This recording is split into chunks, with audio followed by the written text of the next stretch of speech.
Hi everyone, welcome to this YouTube channel, Best Science Brain YouTube channel.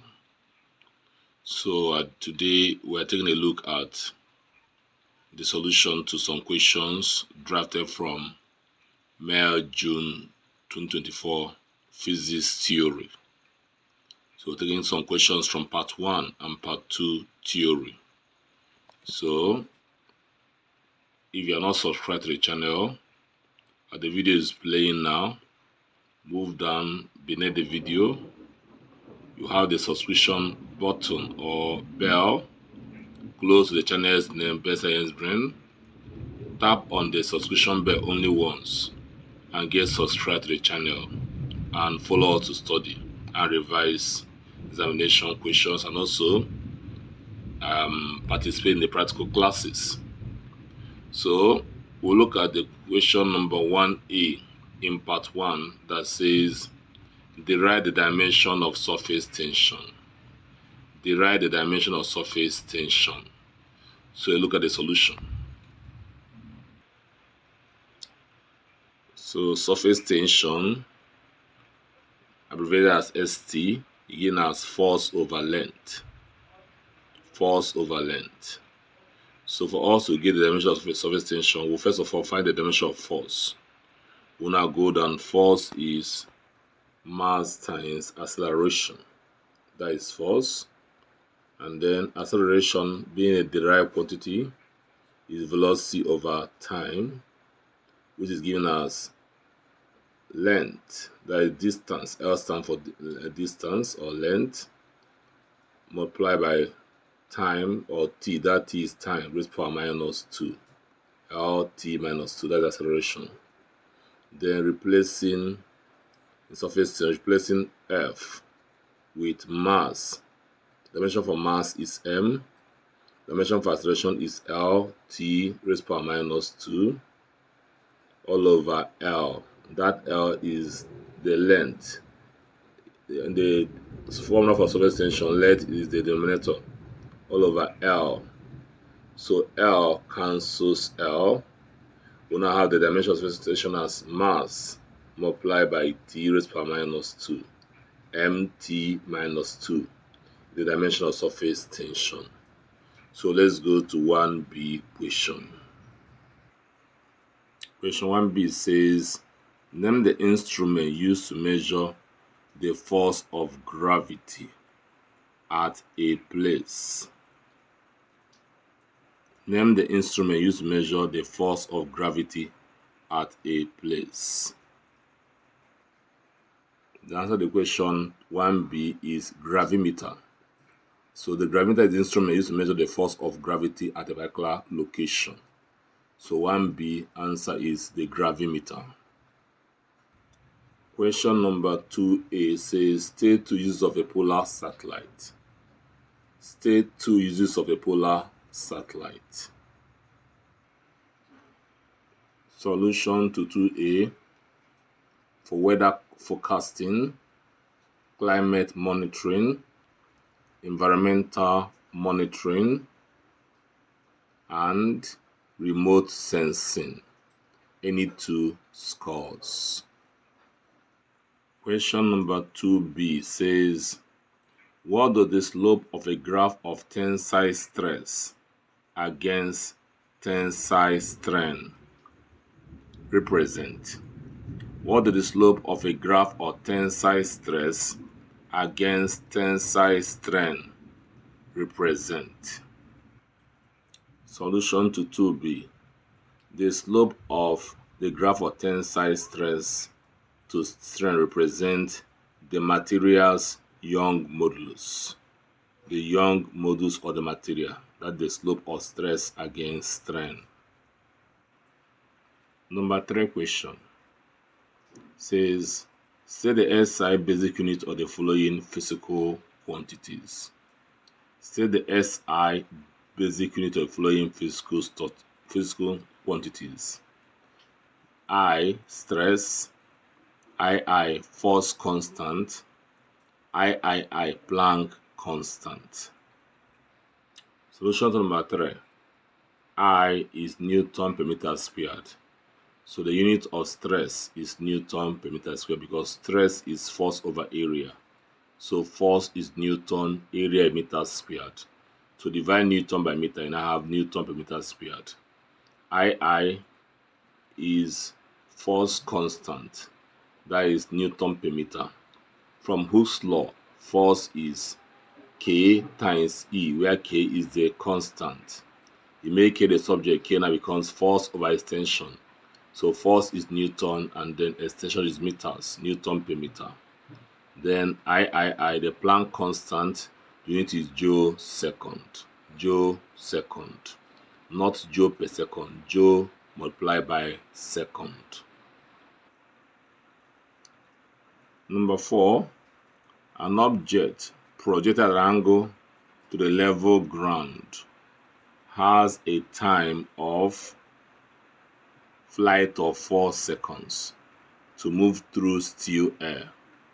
Calculate the maximum height attained by the object. Take acceleration due to gravity as 10 meters per second squared. I repeat, an object projected at an angle to the level ground has a time of flight of 4 seconds to move through still air. Calculate the maximum height attained by the object. Take your acceleration due to gravity as 10 meters per second squared. So let's go to the solution. So going to the solution, the first expression, the time of flight, capital T, given by 2u sine theta over g. And the value of the time of flight given to the equation is 4 seconds. So the capital T is equivalent to that formula and also equal to 4 seconds. We'll come down, we'll now replace our g, since they gave us the value of g as 10, that acceleration due to gravity as 10. We'll now have 4 2u sine theta over 10. We'll cross multiply.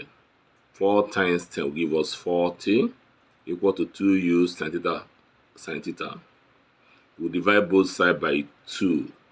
We'll now have u sine theta equal to 20. That becomes equation 1 for us.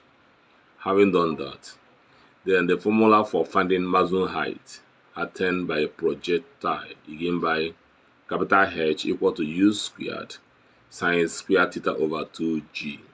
Mind you, we already have from equation 1 have u sine theta equal to 20. So we now say from equation 1, since from equation 1 u sine theta is equal to 20, if you square equation 1, if you square u sine theta, you're going to get u square sine theta, which is the numerator for the formula for time for height. So we say from equation 1, if you square equation 1, that is u sine theta, it now becomes u square sine theta. Square both sides, that gives you 20 square, which is 400. And you know that this u square sine theta is the numerator in the formula for maximum height. So having done that, all we have to do is to replace u square sine square theta by 400, which is the square of u sine theta. So that is u square sine square theta, which is 400. Replace it with the as a numerator for formula of height. We now have 400 all over 2g, that is 2 times, that is 20. So we now have 20 meters as the maximum height attained. Question number 5 says, state 3 uses of ferromagnetic materials. State 3 uses of ferromagnetic materials. Ferromagnetic materials are used in electromagnetic devices such as transformers. They also used in storage devices such as hard drives and in magnetic sensors and so on. So we are done with session A. We just took 5 questions from session part 1 because students are asked to answer 5 questions only from part 1. We'll now go to part 2 where you have the major mark. Part 2, we'll now go to question 9AI, which says, What is a thermometric liquid? What is a thermometric liquid? Solution 9AI. A thermometric liquid is a liquid used in the thermometer due to variation of its physical property in bracket volume with temperature. I repeat, a thermometric liquid is a liquid used in the thermometer due to variation or changes of its physical property, like the volume with temperature. Question 9AII. State the reason for the following design features of a clinical thermometer. State the reason for the following design features of a clinical thermometer. I. Narrow bore. II. Thin wall of the bulb. I. Narrow bore. II. Thin wall of the bulb. So now go to solution to question 9AII. I, for the narrow bore, it gives a rapid response to temperature changes and enhances sensitivity. It gives a rapid response to temperature changes and enhances sensitivity.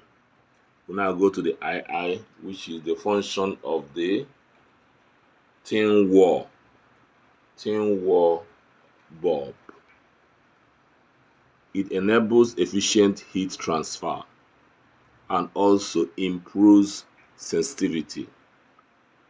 It enables efficient heat transfer and also improves sensitivity. We'll now go to question 9b that says distinguish between heat and temperature of an object in terms of energy of a particle. Distinguish between heat and temperature of an object in terms of energy of a particle.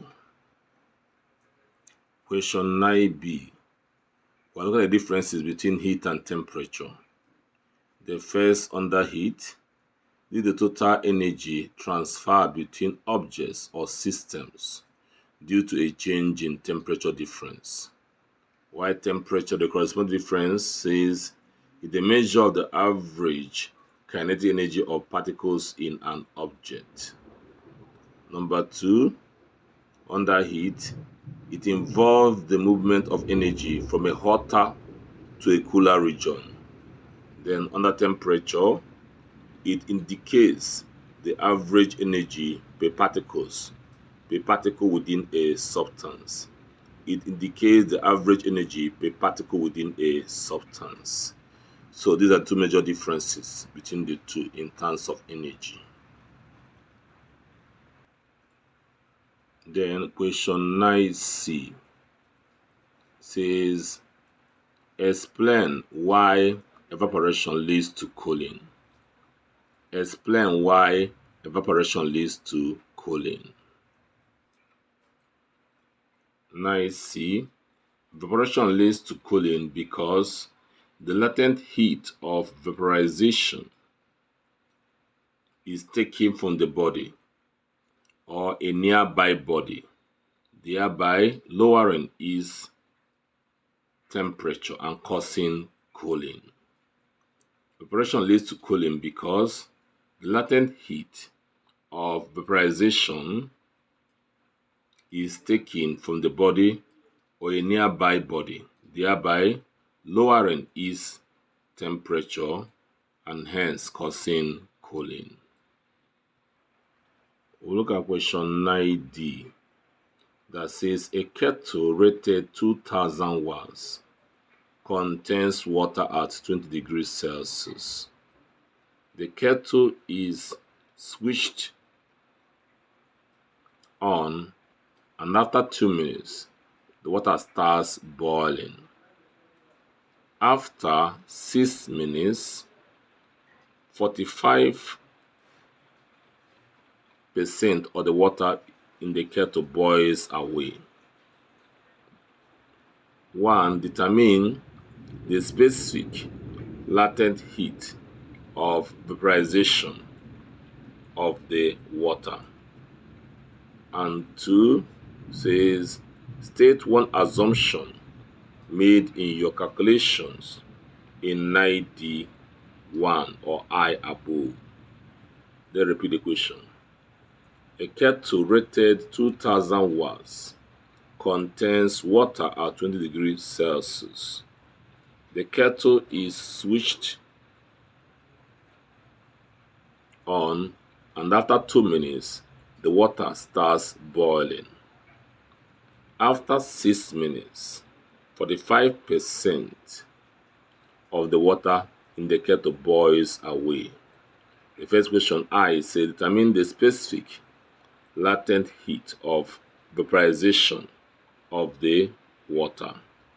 And then I say, state one assumption made in your calculation in 9D I above. So question 9D solution. Heat energy required to boil water, HI, given by MC theta, where M is the mass of the water, and C is the specific capacity of water, and theta is the change in temperature. But we know that the water was heated by electrical method, and based on the concept of heat transfer or energy conservation, we know that the heat supplied by the heater or heat lost by the kettle will be equal to the heat gained by water. So the heat gained by water to boil is MC theta, where the heat supplied by electrical kettle is in form of electrical energy, which is PT. So these two energies are equal. So heat supplied by the heater is equal to heat required to boil the water. So since we did not give us the value of the specific capacity of water, we don't know the mass of the water, yet. We don't know the mass of the water. So we cannot calculate the heat supplied to boil the water using MC times theta because we don't know the mass of the water. So we use PT since the two energies are equal. So PT, where P is the power supplied by the power rating of the kettle, which is 2000 watts. And T is the time taken to boil the water, which is 2 minutes. We convert the 2 minutes to seconds, that is 2 times 60. So 2000 times 2 times 60, that gives us 240,000 joules. So this is the heat energy supply to boil water, or raise its temperature from 20 degree to 100 degree as given in the equation. Then we know that we have to find the mass of the water that was initially in the kettle by using this formula H equal to MC changing MC times theta. So the heat H1 or the heat required to boil the water is 240,000. So substitute H1 with 240,000 equal to M times C. That's C, the specific capacity of water, which is 4,200, times the change in temperature. The water temperature rose from 20 to 100 with the boiling point. So the change becomes 100 minus 20. So solving for the mass of water, M becomes 0.71 kg to 3 significant figures. Now, we are told that after boiling, that 45% of the water boiled away. So 0.714 kg is the mass of the water in the kettle. So we'll have to find the mass of water that evaporated as steam. So mass of steam evaporated, it becomes 45% of 0.714.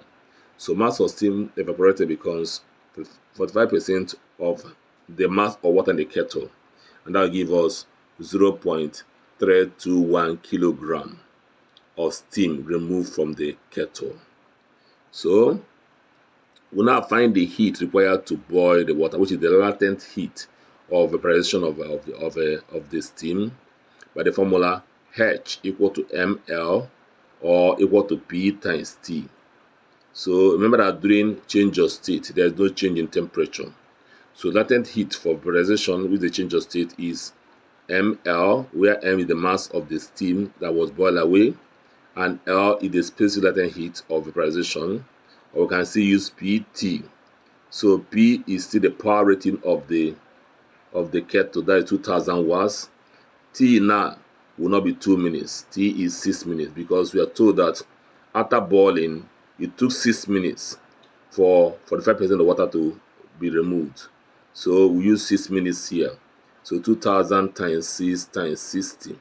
That 60 to convert to minutes to seconds. And that will give us 720,000 joules.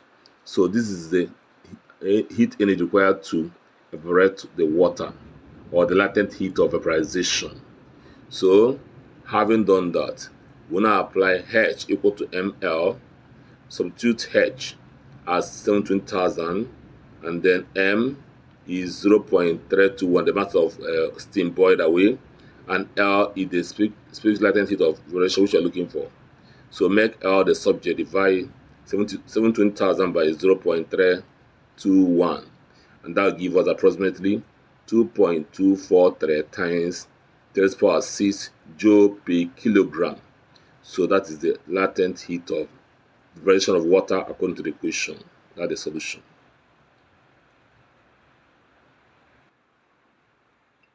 The II says, state one assumption made in your calculation in 9DI above. DII, the assumption made reads as follows.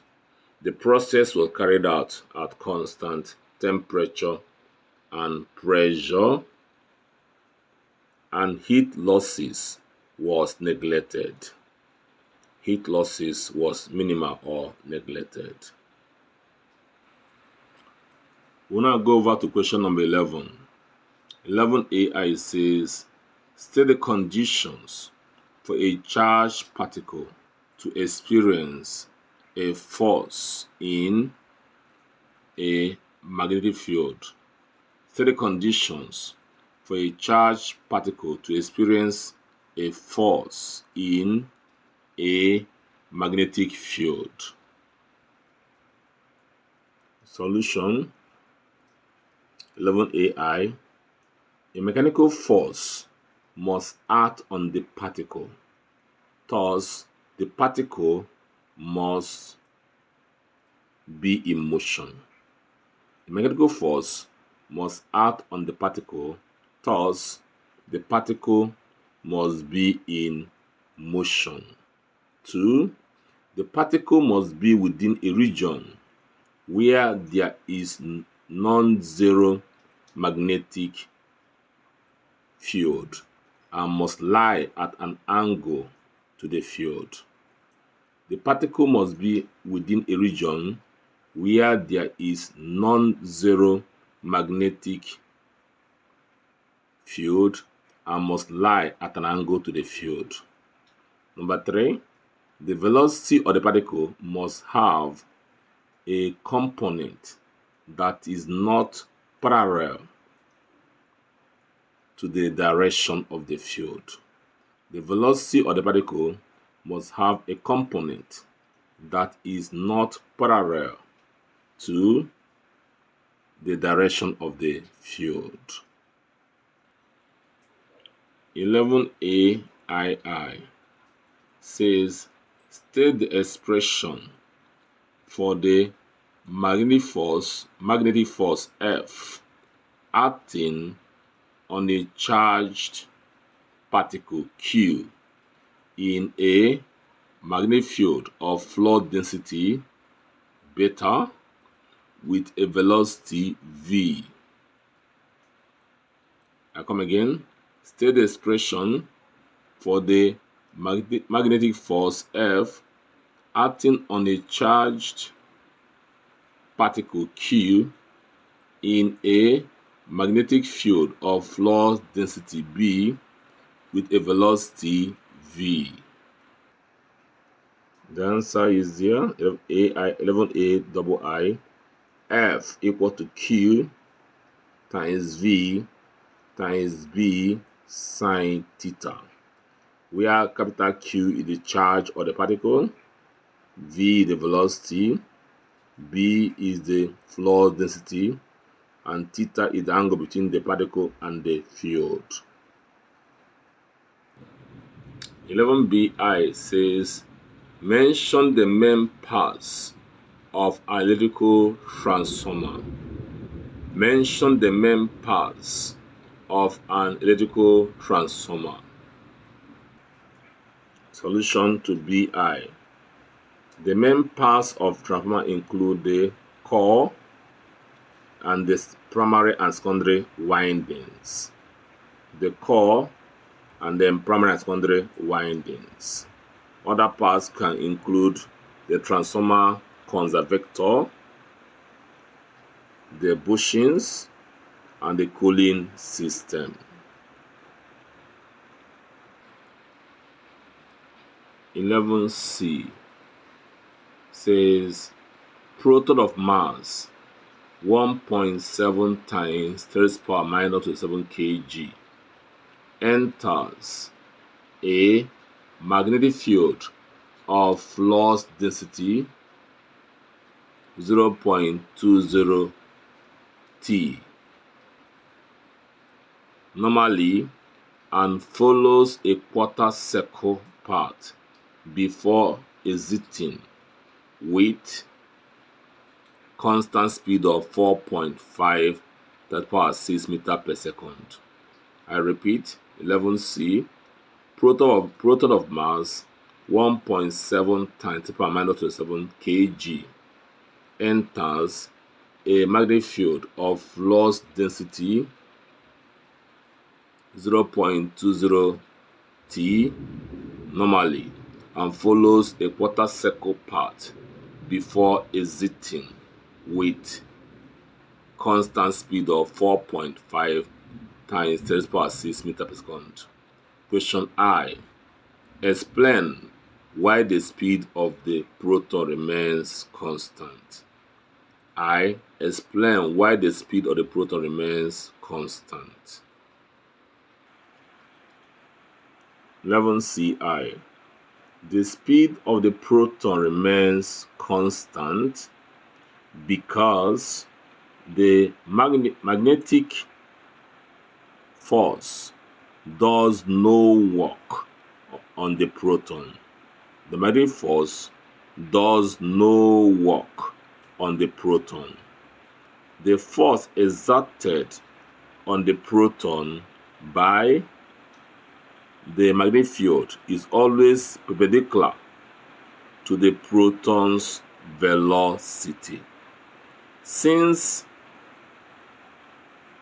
work done is the dot product of force and displacement, and the work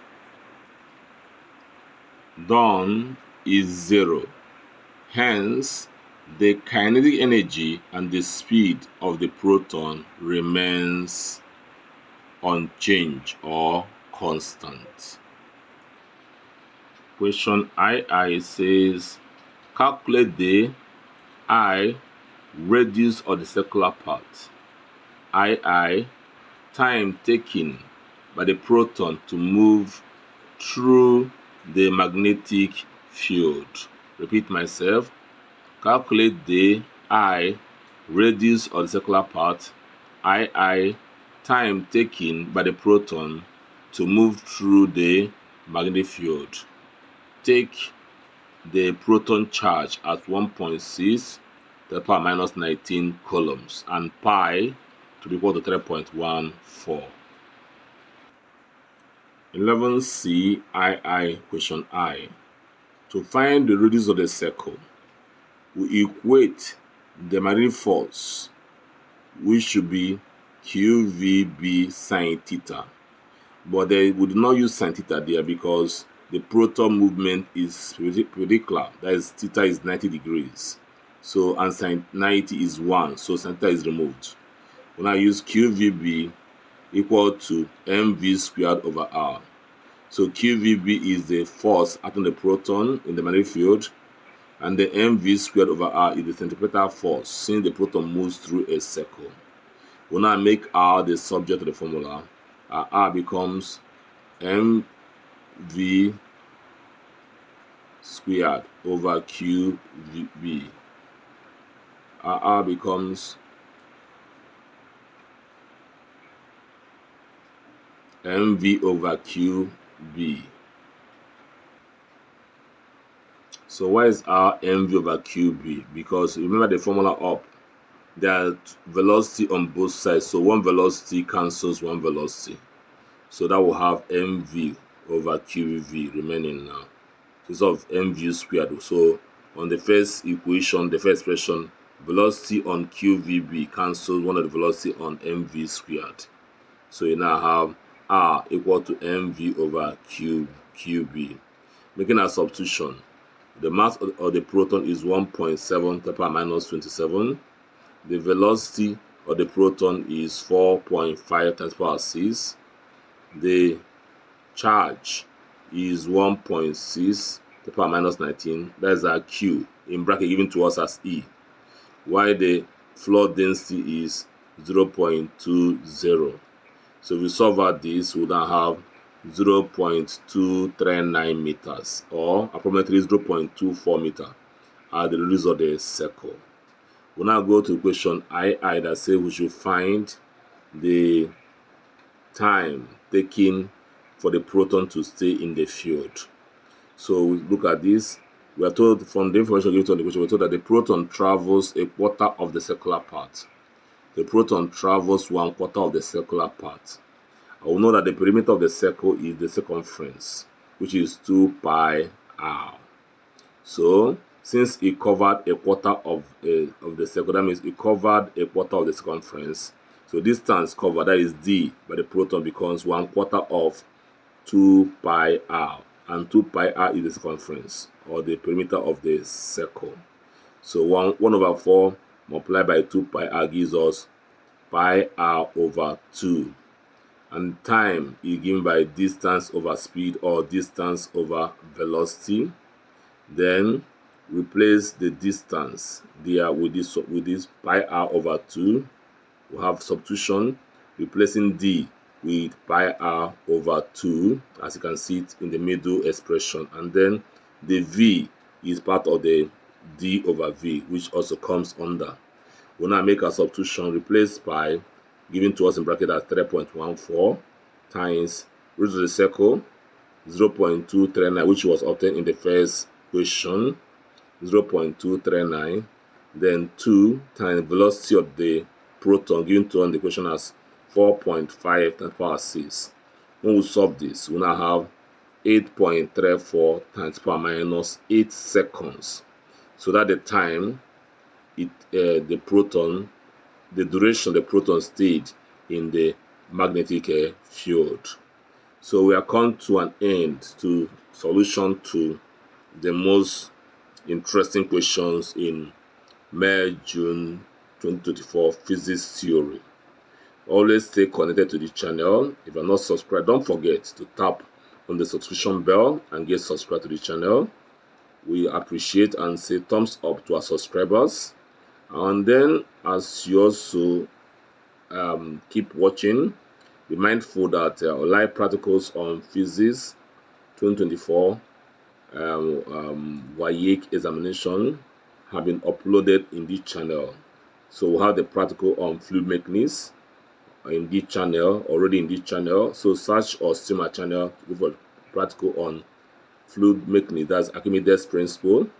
And also we're going to upload the practicals on optics, that is rectangular glass block, for number 2 question as from tomorrow. So stay connected. Thank you for listening.